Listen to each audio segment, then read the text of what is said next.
Panduan Ibadah Online GKP Immanuel Karawang. Pertama, sediakan waktu khusus. Jangan sambil memasak, bermain handphone, tiduran, atau melakukan aktivitas lainnya. Kedua, pilihlah lokasi ibadah terbaik, seperti di ruang tamu, di ruang doa, atau di ruang lainnya di mana seluruh anggota keluarga bisa berkumpul bersama. Kemudian, siapkanlah perangkat untuk ibadah online.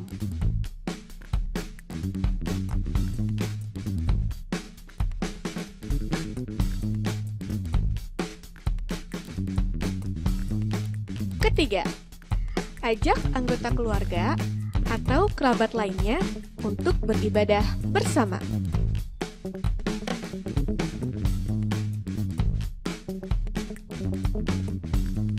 Keempat, terlibatlah aktif dalam ibadah.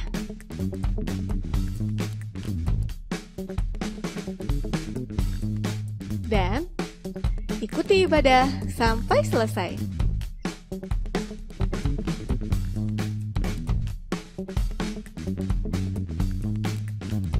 Demikianlah panduan ibadah online GKP Immanuel Karawang. Persembahkanlah waktu, ibadah, dan segala sesuatu yang kita miliki sebagai persembahan hidup yang kudus dan berkenan kepada Allah. Itu adalah ibadah kita yang sejati. Selamat beribadah, Tuhan memberkati. Pada minggu ini kita memasuki ibadah pemuda dalam Pekan Keluarga dalam rangka menyambut HUT ke-86 Gereja Kristen Pasundan. Mari kita bersaat teduh sejenak. Amin. Kaum muda yang dikasihi Tuhan dan mengasihi Tuhan, marilah kita mempersiapkan diri, hati, dan pikiran kita untuk beribadah dan datang ke dalam hadirat-Nya yang kudus. Untuk memulai kebaktian pemuda pada saat ini, mari kita menyampaikan salam kepada saudara-saudari kita dengan penuh sukacita. Kasih dan damai Tuhan besertamu. Kita akan mengangkat pujian dari pelengkap Kidung Jemaat 7 ayatnya yang pertama.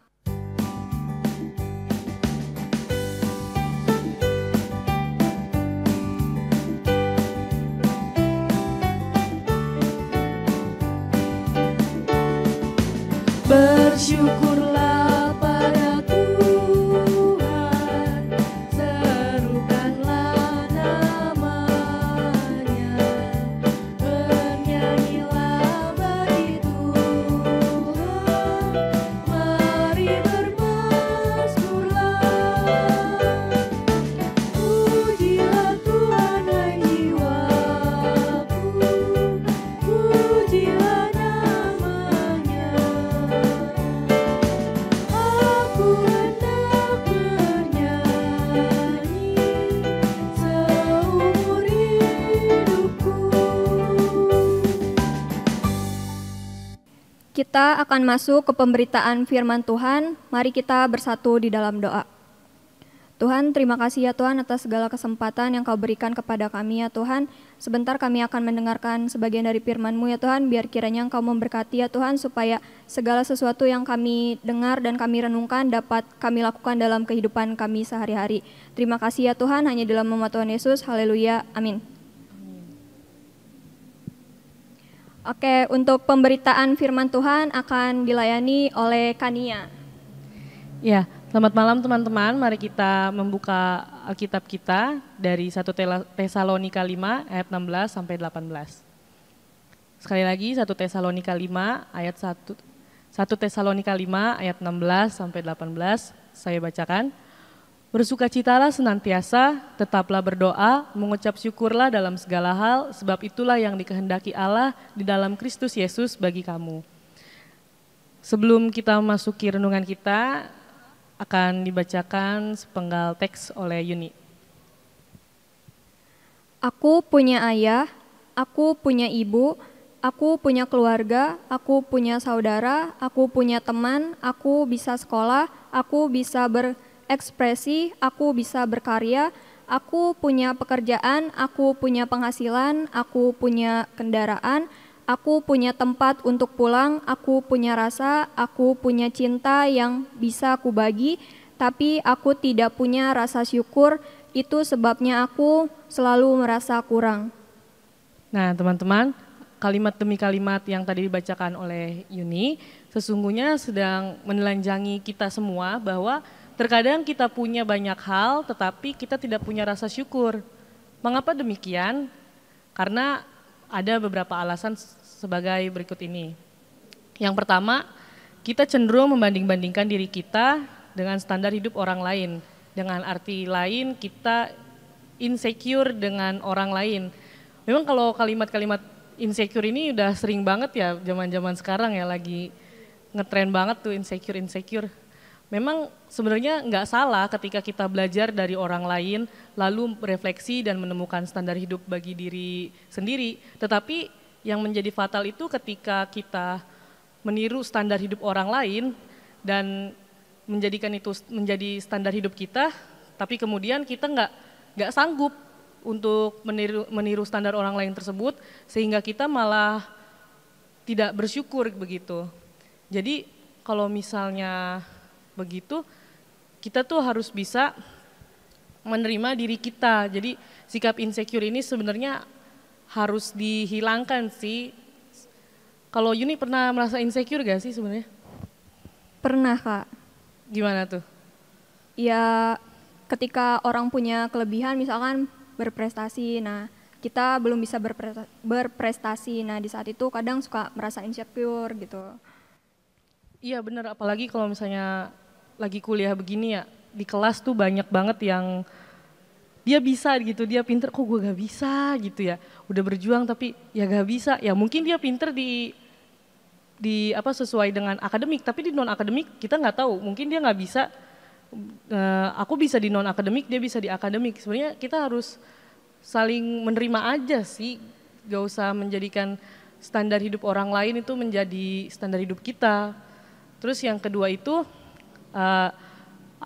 kemampuan yang minim untuk menerapkan gaya hidup Nrimo. Nah, Kak Yuni tahu nggak Nrimo ini apa? Nggak tahu, Kak. Nah, Nrimo ini falsafahnya tradisional orang Jawa yang mengajarkan kita untuk belajar menerima apa yang kita miliki. Nrimo bukan berarti kita pasrah. Pasrah sama berserah tuh beda ya. Kalau misalnya pasrah itu, ya udahlah, gimana nanti aja. Tapi dia gak ngelakuin apa-apa. Sedangkan kalau misalnya berserah, kita masih menaruh harapan. Contohnya, ya udah Tuhan, aku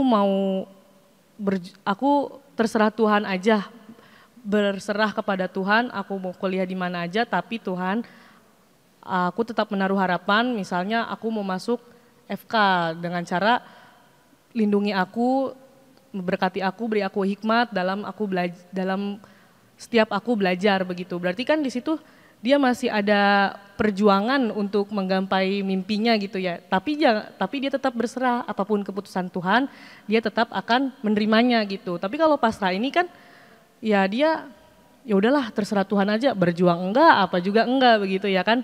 Kita lemah melainkan bukan berarti kita lemah, melainkan cara kita melihat dalam diri kita apa yang kita punya, lalu lahir suatu perasaan ikhlas tentang diri sendiri dan terhadap seluruh proses hidup yang kita jalani. Itu artinya Nrimo.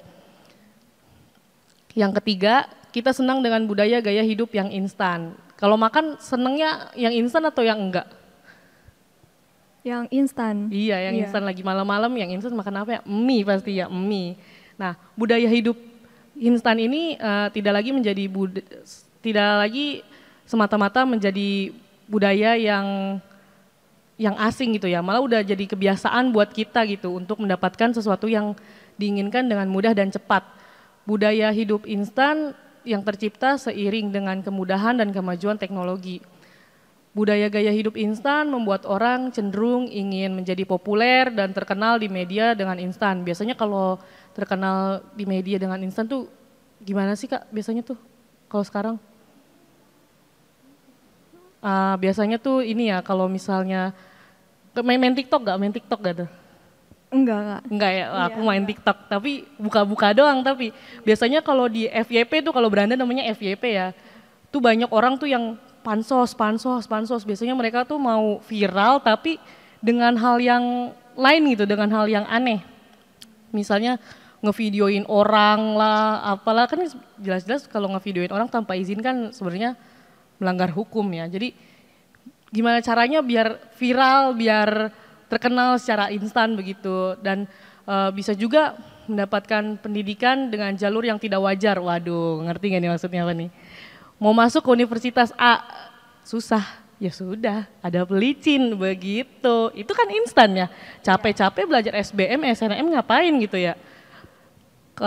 Terus bisa juga mau jadi kaya secara instan, sehingga mengambil hak orang lain alias korupsi. Wah ini parah juga ini korupsi. Nah korupsi gak Kak? Enggak dong. Wes, iyalah haruslah, anak Tuhan gak boleh korupsi guys. Nah kita cenderung ingin mendapatkan sesuatu hal dengan instan tanpa waktu dan proses. Nah sama Rasul Paulus memberikan nasihat kepada jemaat di Tesalonika untuk dapat bersukacita senantiasa. Sukacita ini bukan sekedar gembira, tapi sukacita ini berartikan kegembiraan yang mendalam. Kegembiraan yang mendalam ini timbul dari relasi pribadi dengan Allah, bukan dari kepemilikan atas suatu benda, seseorang atau dan sebagainya. Jadi maksudnya gembira, sukacita karena benda, karena harta kayak gitu, bukan, tapi karena memang relasi kita dengan Allah sangat baik sehingga membuat kita semakin bersukacita begitu. Jadi Rasul Paulus mengajak teman-teman di jemaat-jemaat di Tesalonika untuk mengucap syukur dalam segala hal.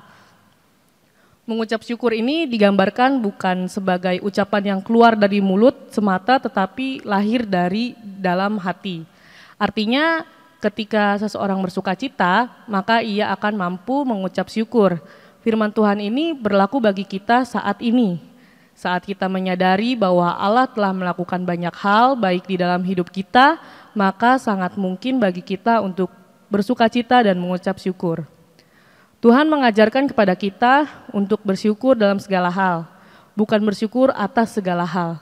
Mengucap syukur mudah terjadi ketika hidup berjalan baik, lancar, dan dipenuhi kebahagiaan. Tapi kenyataannya hidup tidak berjalan sesuai dengan yang diharapkan. Kalau demikian, maukah kita belajar mengucap syukur dalam segala hal?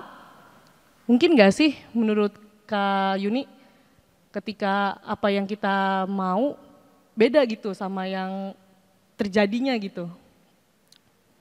Kalau untuk hal itu mungkin Kak. Mungkin ya? Iya. Kenapa bisa mungkin? Karena ya kayak tadi yang Kakak bilang, kalau kita berserah sama Tuhan ya nggak ada yang nggak mungkin. Oh iya betul, tapi kalau misalnya kita nggak bisa hidup nerimo tadi, ini pasti gak mungkin, bakal sulit. Kita bakal selalu sirik sama punya orang gitu, selalu merasa insecure. Nah dalam situasi yang sangat berat sekalipun, kita wajib tetap tegar dan bersandar kepada Tuhan. Kita harus tetap bersyukur karena Allah bersama kita dan Ia memakai segala sesuatu dan keadaan untuk kebaikan kita. Sumber sukacita dan rasa syukur kita bukan karena kita telah memiliki segala hal, melainkan sebaliknya. Walaupun kita tidak memiliki segala hal, tetapi kita tetap mau dan mampu bersukacita serta bersyukur sebab Allah mengasihi kita. Ketika kita mau dan mampu melihat kebaikan Allah di dalam hidup kita, maka kita akan mampu bersukacita dan mengucap syukur dalam hidup ini. Nah teman-teman, jangan lupa bersukacita supaya kita selalu bersyukur. Marilah kita mengucap syukur kepada Tuhan dengan memberikan persembahan kepadanya. Dengarlah firman-Nya yang tertulis dalam surat Filipi 4 ayatnya yang ke-6. Janganlah hendaknya kamu khawatir tentang apapun juga, tetapi nyatakanlah dalam segala hal keinginanmu kepada Allah dalam doa dan permohonan dengan ucapan syukur. Tuhan memberkati persembahan saudara-saudari. Sebagai lagu penghantar persembahan, kita akan menyanyikan dari pelengkap Kidung Jemaat 216 ayatnya yang pertama.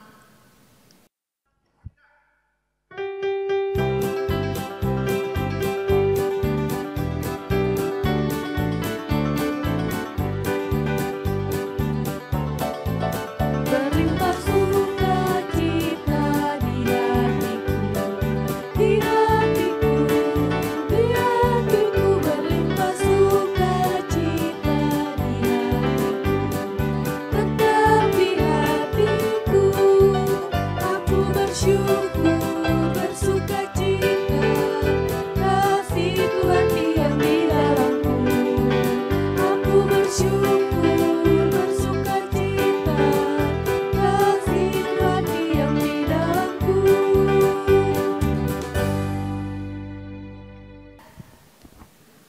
Doa persembahan dan syafaat saya hantarkan. Bapa yang bertata di kerajaan surga yang kami sapa dengan Yesus Kristus, pada hari ini juga kami telah menaikkan persembahan kami. Kiranya Kau yang menerima persembahan kami yang tidak seberapa ini Tuhan, Kau yang memberkati dan melindungi tangan-tangan yang mengelola persembahan ini, agar persembahan ini menjadi kemuliaan nama-Mu. Bapa, pada kesempatan ini juga kami menaikkan syafaat kami. Kiranya Tuhan Kau berkati bangsa dan negara kami di tengah-tengah situasi pandemi ini Tuhan. Kau yang memberkati jajaran mulai dari pemerintah sampai dari presiden sampai kepada tingkat RT RW. Kau yang melindungi segenap tugas-tugas mereka agar menjalankan sesuai dengan perintah-Mu. Bapa, kami juga berdoa bagi sinode kami, Gereja Kristen Pasundan yang sedang menyongsong pada usia yang ke-86 tahun. Kami sekarang berada di dalam situasi pekan keluarga, walaupun berbeda dengan tahun-tahun sebelumnya, tetapi kami tahu Bapa, hanya Kau juga yang melindungi kami di dalam setiap rencana-rencana kami. Kiranya Tuhan Kau memberkati sinode kami, terkhususnya jemaat di sini Tuhan. Kau yang memberkati juga mulai dari pendeta-pendeta sampai kepada kosternya. Ya Bapa, kami juga berdoa sekarang bagi studi kami maupun pekerjaan kami, apapun pergumulan kami Tuhan Yesus, kami tahu Kau yang akan selalu menolong dan menopang kami, Kau selalu berada di dekat kami. Bapa, doa-doa kami ini yang jauh daripada sempurna, Kau tutup bungkus dengan nama-Mu dalam doa yang kami ajarkan, yang dalam doa yang telah Tuhan ajarkan kepada kami. Bapa kami yang di surga, dikuduskanlah nama-Mu, datanglah kerajaan-Mu, jadilah kehendak-Mu di bumi seperti di surga. Berikanlah kami pada hari ini makanan kami yang secukupnya, dan ampunilah kami akan segala kesalahan kami, seperti kami juga mengampuni orang yang bersalah kepada kami. Dan janganlah membawa kami ke dalam pencobaan, tetapi lepaskanlah kami dari yang jahat. Karena Engkau yang punya kerajaan, kuasa, dan kemuliaan sampai selama-lamanya. Amin. Kita akan menyanyikan lagu penutup yang diambil dari pelengkap Kidung Jemaat 265, yaitu Bukan Karena Upahmu.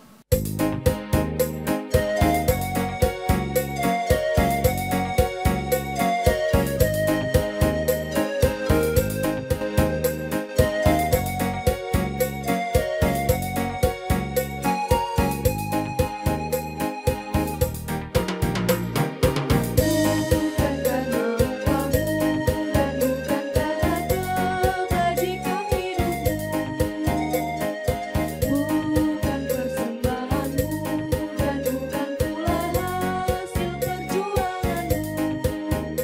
Allah mengampuni kesalahan umatnya oleh karena kemurahannya. Melalui pengorbanan putra tunggalnya, ditebusnya dosa manusia. Bersyukur, hai bersyukur, kemurahannya pujilah. Bersyukur, hai bersyukur, selamanya. Saudara-saudari yang terkasih di dalam Tuhan Yesus Kristus, pada saat ini kita harus selalu mengingat akan sabda kebenaran firman Allah yang telah kita terima, dan jadikanlah itu sebagai petunjuk hidup baru dalam kehidupan kita hari lepas hari.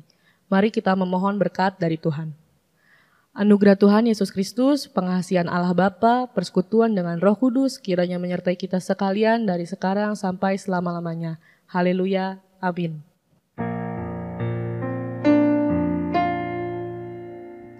Haleluya, haleluya, haleluya, haleluya, haleluya,